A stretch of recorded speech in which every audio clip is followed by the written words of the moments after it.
가운데 말씀하시고 그 말씀 가운데 살 수 있는 성령의 능력을 부어 주시옵소서. 감사하며 예수 이름으로 기도합니다. 아멘. 예, 다윗은 하나님께서 너의 왕위를 영원히 하겠다라고 말씀을 하셨을 때 정말로 솔로몬이 특별한 왕이 될 거라고 그렇게 생각을 했었어요. 그런데 나중에 차츰 이제 생각을 해보고 또 왕의 사역을 해보면서 자신이 느낀 것은 무엇이냐면 인간의 한계를 보게 되는 것입니다. 그래서 영원한 왕, 그것은 인간이 아니라 하나님께서 이 땅에 오시는 것 아닌가? 무언가 인간으로서 자신이 왕이 되어 봤는데 이거 도대체 온전하게 왕의 역할을 할 수가 없는 거예요. 왕의 역할은 처음부터 하나님을 배신하고 눈에 보이는 어떤 권력의 도움을 얻고자 하는 사람들의 간절한 그 원함 때문에 하나님께서 어쩔 수 없이 주시는 그러한 제도가 왕의 제도였습니다. 다윗은 그것을 실감하면서 자신의 무능력함을 실감하면서 하나님의 차원에서 무엇인가 하나님의 차원으로 인도하실 메시아가 오겠구나. 나의 자손 중에 메시아가 온다는 말씀인가 보다. 라고 그는 해석을 하게 되고 그리고 시편을 쓰게 됩니다. 그래서 자신의 후손으로 올 그 메시아를 주님이라고 불러요. 하나님이 인간으로 오시겠구나. 누가 가르쳐줬을까요? 성령님께서 가르치셨죠. 하나님께서 가르쳐주신 거죠. 그래서 다윗은 그런 류의 시편을 씁니다. 이스라엘 백성들은 그 시편을 이해했을까요? 이해 못합니다. 이스라엘 백성들은 오랫동안 다윗의 그런 시편에 관심이 없습니다. 자신의 정권을 세워나가는 데만 오직 거기에만 관심이 있죠. 어떻게 하면 인간적인 정권을 더 견고하게 세워갈 것인가? 그래서 하나님께 인간적으로 영광을 돌릴까? 이런 생각들만 했던 거죠. 그래서 다윗의 이 심오한 시편은 해석되지 않은 채로 오랫동안 유지되다가 언제 해석이 됩니까? 이스라엘 백성이 그 나라가 완전히 패망할 때, 완전히 멸망할 때 비로소 현명한 사람들은 깨닫게 되는데 무엇을 깨닫냐면 인간은 할 수 없다. 인간이 정권을 세워서 무엇인가를 할 수 있다고 생각하는 것은 착각이다. 인간은 불가능하다. 왜냐하면 인간은 죄인이기 때문이다. 그렇다면 누군가 인간의 이 죄를 해결해 줄 그런 분이 오실 것 같다. 다윗이 말한 것은 바로 그런 메시아였다. 새로운 차원의 세계를 열 바로 그런 메시아였다. 그 메시아는 인간이 지은 그 죄의 대가를 스스로 직접 짊어지고 가는 그러한 왕, 그러한 메시아. 나귀 새끼를 타고 성전에 입성하시는 그런 메시아. 그런 메시아가 오겠구나 라고 선지자들이 예언을 하기 시작합니다. 모든 사람들이 다 깨달은 건 아니고요. 선지자들이 그런 내용으로 예언을 하는 겁니다. 그러면서 점차 새로운 차원의 세계가 펼쳐지는 것이 아닌가. 그 메시아를 통해서 죄의 문제가 해결되고 모든 다양한 나라들이 그 하나님의 이름 앞에 하나로 모이고 한 가족이 될 수 있는 차원이 다른 세계가 펼쳐지지 않겠는가 라는 그런 신앙을 가진 그런 사람들이 일어나게 되죠. 선지서를 쓰고 그렇습니다. 그러나 일반 대중들은 그 의미를 온전하게 알지는 못합니다. 어렴풋이. 그러면 그 예언자들은 완전히 알았을까요? 예언자들도 사실은 완전하게 알고 선포한 것이 아닙니다. 하나님께서 그들에게 보여주시는 만큼 그저 선포했을 뿐이었습니다. 다윗도 완전하게 알아서 편포한 것이 아닙니다. 인간의 이 한계와 인간의 이 절망스러운 상황을 알고 어느 정도 메시아가 오겠구나 그것을 느끼고 선포했던 거였죠. 예수님께서 이 땅 가운데 실제로 오셨습니다. 하나님이 인간으로 오신 것입니다. 하나님이 실제로 인간으로 이 땅 가운데 오셔서 살아계신 하나님이 인간과 함께 하신다. 하나님은 저 멀리 계신 분이 아니라 실제로 우리의 음성을 듣고 우리에게 말씀하시고 우리와 동행하시는 하나님, 우리를 사랑하시는 하나님을 직접 몸으로 사람들에게 나타내 주는 것입니다. 그 하나님을 우리 아빠라고 아버지라고 부르고 그 하나님의 음성을 듣고 사는 것이다. 그러면서 그 하나님의 그 나라를 이 땅 가운데 경험시켜주고 그럼에도 불구하고 제자들, 그리고 예수님을 따르는 사람들, 예수님을 따르지 않는 사람들, 예수님을 바라보는 사람들, 예수님 메시지를 듣는 사람들 다 모릅니다. 단지 예수님을 통해서 새로운 왕국이 펼쳐지나 보다. 예수님은 그렇지, 예수님은 그 메시아지. 예수님을 통해서 새로운 왕국이 세워지고 로마를 굴복시키고 새로운 세계를 만들 거야. 그러면서 제자들까지도 예수님을 따라다니지 않습니까? 예. 그 선지자들의 예언이 이루어지고 있는데도 불구하고 나귀 새끼를 타고 성전에 입성하신데도 불구하고 예수님께서 죽고 사흘 만에 다시 부활할 것을 그렇게 여러 번 말씀하셨음에도 불구하고 제자들은 여전히 이 땅에서의 왕국을 꿈꾸고 예수님을 따라다니는 것이죠. 그런데 웬걸 그들이 전혀 예상하지 못한 일이 벌어졌습니다. 그 왕으로 오실 예수님이 가장 혹독한, 가장 저주받은 그 십자가를 짊어지시는 것입니다. 그리고 그 십자가에서 죽어버리시는 거예요. 제자들은 막 멘붕입니다.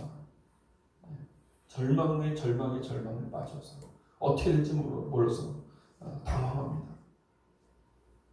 그런데 예수님께서 예언하신 대로 부활하시죠. 3일 만에.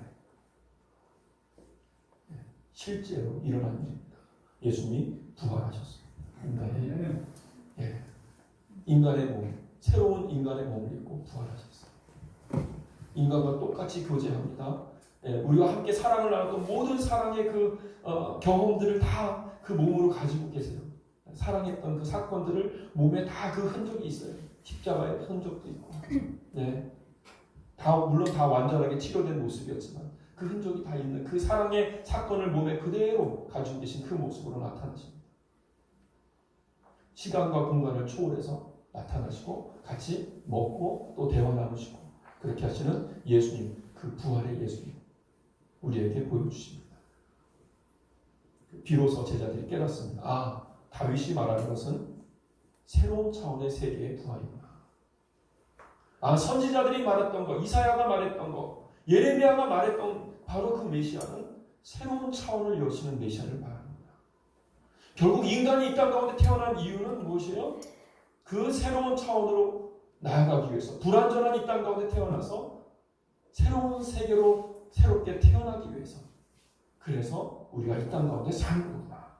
비로소 제자들은 그 부활을 통해서 깨닫게 되는 것입니다. 그리고 그 제자들은 이 땅 가운데서의 삶을 위해서 사는 것이 아니라 이제 예수님처럼 하나님의 영원한 나라, 본질적인 차원의 세계로 내가 나아가기 위해서 나는 산다. 예수님은 길이요, 진리요, 생명이니 예수님께서 가시는 그 길을 따라서 우리는 그 영원한 본질적인 세계로 나아간다. 확고한 그 믿음을 가지고 제자들은 새로운 삶을 시작하게 되는 것입니다. 2015년에 중력파를 발견했어요. 인류에서 최초로 중력파를 발견하고, 그리고 얼마 전에는 또 이것도 인류 최초로 블랙홀을 관측하게 됐습니다. 이 사건을 통해서 아인슈타인의 상대성 이론이 사실이구나 하는 사실을 알게 됐어요. 즉 다시 말해서 우리의 시간과 공간의 이런 이 차원이 약간 저급한 이 차원은 여러 개의 차원이 있는데 그저 하나의 차원에 불과하다는 사실을 알게 됩니다. 더 본질적인 차원이 있다는 것을 어느 정도 생각해낼 수 있는 그런 과학 증명이 된 것입니다. 유일하게 이 땅 가운데서 변하지 않는 것이 있다면, 변하지 않는 것, 시간이 지나도 변하지 않는 것, 다른 차원으로 또 넘어갈 수 있을 거라고 가능성이 보여지는 것이 있어요. 그것이 뭐냐면 빛입니다. 빛. 시간과 공간을 초월하는 것, 그것은 빛밖에 없다. 태초에 하나님이 이 세상을 창조하실 때 어떻게 하셨죠? 빛이 있으라 창조하셨죠. 그런 것처럼 결국엔 궁극적인 우리의 새로운 차원을 열어주는 것은 빛밖에 없구나. 이것이 과학자가 하는 말입니다. 그리고 이 세상의 모든 원리는 사랑의 원리로 이루어져 있고 조화롭게 원인과 결과로 이렇게 더 인간이 상상할 수 없는 그런 과학 논리를 넘어선 세계로 조화롭게 균형 잡히게 만들어졌다는 것이 밝혀지고 알게 되는 현실입니다. 초대교회 성도들은 2000년 전에 새로운 차원이 있다는 것을 이미 알았습니다. 본질적인 차원이 있구나. 우리가 가야 될 바로 그 차원이 있구나. 우리가 살아가는 이 세상은 잠깐 있다가 헛되고 잠깐 있다가 사라져버리는 세계. 그런 차원의 세계입니다. 초대교회 성도들은 그것을 분명히 알았어요. 예수 그리스도의 부활을 보고 아는 거죠. 그럼 어떻게 본질적인 차원의 세계로 넘어갈 수 있겠는가? 하나님께서 통치하시는 바로 그 나라로 우리가 넘어갈 수 있겠는가? 그것은 바로 사랑을 통해서. 우리가 예수님처럼 그렇게 사랑을 온전하게 이루는 삶을 삶으로써 우리가 영원한 하나님 나라로 가는데, 그런데 사랑은, 예수님께서 사랑을 어떻게 이루셨어요? 육체를 가진 존재가 사랑을 어떻게 이룹니까? 육체를 가진 존재는 이기적일 수밖에 없어요. 사랑을 이룰 수 없습니다. 사랑을 모릅니다. 사랑이라는 미명하에 자신의 이익을 추구하는 것이 이 육체의 속성이에요. 사랑은 오직 하나님의 뜻에 순종할 때만 이루어집니다. 왜냐하면 하나님만이 이 우주를 빛의 원리로 또 사랑의 원리로 창조하셨고 다스리고 계십니다. 우리가 하나님의 뜻에 순종할 때만 온전한 사랑을 할 수 있습니다. 그래서 예수님은 하나님의 성령님이 충만하게 임하셔서 하나님의 뜻을 철저하게 이루며 그 길을 가신 것입니다.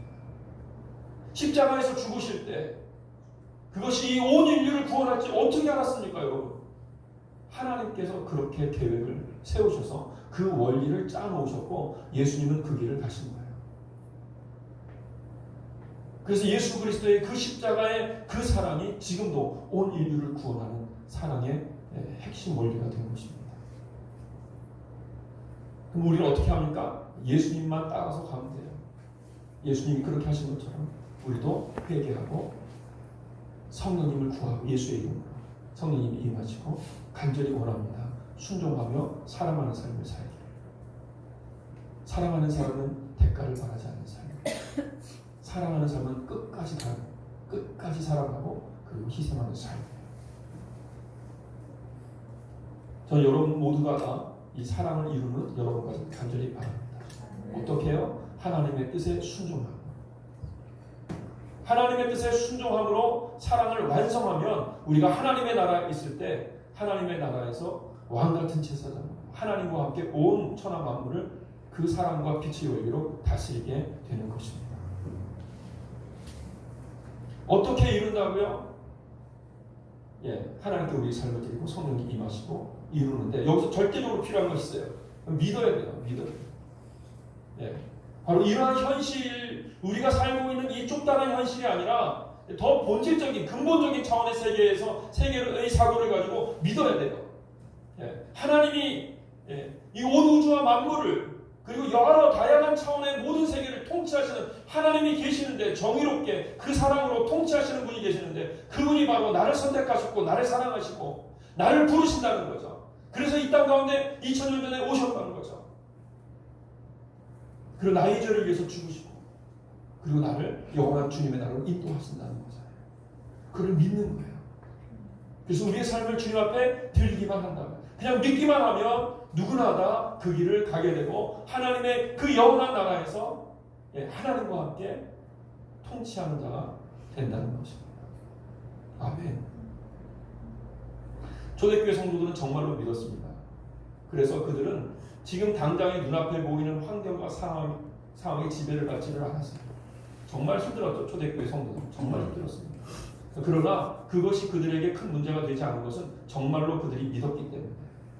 물론 착각한 것이 있었습니다. 어떤 착각을 했냐면 곧 하나님이 나라가 온다고, 시간상으로 곧 온다고, 우리 인간의 시간상으로 곧 온다는 착각을 했었어요. 잠시. 그러나 나중에는 이 의미가 인간의 시간으로서의 잠시가 아니라 하나님의 시간에서의 곳이구나. 즉 다시 말해서 차원이 다른 차원에서 주님의 나라가 지금 임했다는 것이구나.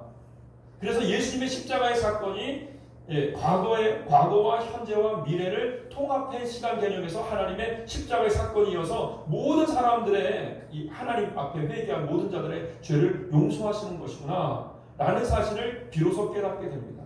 그래서 요한계시록에 예수님께서 곧 지금 이 순간 곧 임한다. 하나님의 나라가 임하니까 회개하라. 그렇게 말씀을 선포하지 않았습니까? 그래서 사도 요한도 약 40년 후에 똑같은 말로 선포하는 거예요. 곧 임한다고. 그러면서 꼭 이후에 임한다고 선포하는 거예요.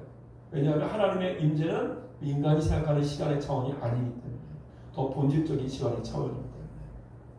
누가 지혜로운 사람이에요? 지금 임한다고 생각하며 오늘 하루하루를 살아가는 사람이 가장 지혜로운 사람이죠. 그래서 초대교회 성도들은 경주를 했습니다. 경쟁을 했어요. 선한 경쟁을 했습니다. 표대를 향해서 달려가는 삶을 살았어요. 누가 더 하나님께 더 순종하는 사람이 될 것인가? 누가 더 이 세상에서 나는 정말 하나님을 이렇게 사랑합니까? 사랑합니다. 라고 그 사랑을 증명해보고 싶은 거예요. 사람들이. 하나님 앞에서, 사람들 앞에서 내가 하나님을 얼마나 사랑하는지, 내가 하나님을 얼마나 믿는지 그것을 정말로 증명해내고 싶은 거예요. 이 땅에 살아가고 있는 동안 더 확실하게 증명하고 싶은 거예요. 누구처럼? 바울처럼. 그래서 표대를 향해 달려간다고 그들은 고백을 하는 겁니다. 그리고 정말로 믿었습니다. 예수님께서 달란트 비유에서도 말씀하셨던 것처럼 5달란트 받은 사람이 5달란트를 남기니까 나중에 주인이 어떻게 돼요? 5개의 도시를 주는 마을 5개의 마을을 주잖아요. 그에게 다스릴 권한을 주잖아요. 2달란트 남긴 사람은 2달란트를 다스릴 권한을 주지 않습니까? 그런 것처럼 하나님의 나라에 우리가 어떻게 하느냐에 따라서 몇 달란트를 남기느냐에 따라서 30배, 60배, 100배의 차이가 난다. 달란트가 한 커다란 마을 하나가 돼버리잖아요. 그만큼 30배, 60배 이 땅에서 우리가 어떻게 하나님을 사랑하고 어떻게 하나님께 드렸느냐에 따라서 예수님께서도 말씀하시죠. 너희가 나와 복음을 위해서 드렸다면 그것에 몇십 배로 하나님의 나라에서 너희에게 주어질 거다. 정말로 그렇게 믿었어요. 그래서 너도 나도 정말 하나님께 어떻게 하면 더 온전하게 순종할까? 어떻게 하나님께 더 드릴까? 그런 신앙을 가지고 초대교회 성도들은 순교를 갈망했어요. 순교하고 싶다. 그래서 하나님의 본질적인 그 나라에 가고 싶다. 더 준비된 모습으로 가고 싶다. 정말로 그들은 그렇게 생각을 했어요. 차원이 다른 세계가 있다. 부활의 세계가 있다. 그들은 부활체를 봤어요. 우리가 그 모습으로 우리가 온전하게 새롭게 변화되는구나. 그들은 그것을 알았죠. 그래서 그들은 순교하고 싶었어요. 그리고 눈에 보이는 것들이 부럽지가 않았어요. 우리에게도 우리가 지난주에 예수님께서 우리에게 주신 말씀이 하나님께서 주신 말씀이 뭐였어요? 예수님께서 나귀 새끼 타고 가시는데 주님 왜 나귀 새끼입니까? 할 때 눈을 감고 다시 봐라. 아직도 나귀 새끼로 보이느냐? 이 말이 바로 영광스러운 백마다. 영원히 하나님과 함께하는 백마다. 승리의 말이다. 하나님은 어떤 분이냐? 희생하며 사랑하며 섬기시는 분입니다. 섬기는 능력이 있고 사랑할 수 있는 능력이 있고 죄를 사하는 능력이 있고 그분이 하나님이고 그 모습이 영광스러운 모습이라는 거죠. 그렇게 자신을 낮출 수 있는 능력, 그렇게 사랑할 수 있는 능력, 그 나그의 모습, 그것이 가장 영광스럽고 가장 아름답고 가장 자랑스러운 하나님의 모습이라는 거죠. 하나님을 닮은 모습이라는 거죠. 그것이 바로 우리가 나아가는 그 본질적인 차원의 세계의 원리라는 겁니다. 저는 여러분 우리 모두가 다 이 땅에서 바로 그 세계를 준비하며 나아가는 여러분과 저의 간절히 바랍니다. 바울이 복음을 전하며 나아갈 때 죄수로 있었어요. 아그리빠하고 베스도가 왕과 총독의 그런 입을 옷을 입고 쫙 배속하고 있었지 않습니까? 그런데 바울이 뭐라고 합니까? 바울이 보기에 그 베스도 왕과 총독 베스도가 갑자기 생각이 나네. 아그리빠 왕과 베스도 그 총독이 너무 불쌍해 보이는 겁니다. 너무 불쌍해 보이는 거예요. 하나님을 모르는 그들이 너무 불쌍해 보여요. 네. 당신도 나처럼 됐으면 좋겠다. 바로 그 마음으로 복음을 전하잖아요. 네. 바울이 가장 아름다운 도시, 그 당시에 정말 그 당시에는 도시와 도시의 차이가 많이 났어요. 로마에 갔을 때 통곡을 하는 거예요. 그 마음에서. 네. 그 아름답고 휘황찬란한 도시를 볼 때 부럽다가 아니에요. 정말 이 사람들 어떻게 하냐. 이 사람들. 그 마음으로 로마에서 선교를 한 겁니다. 예. 본질을 보십시오. 영을 보십시오.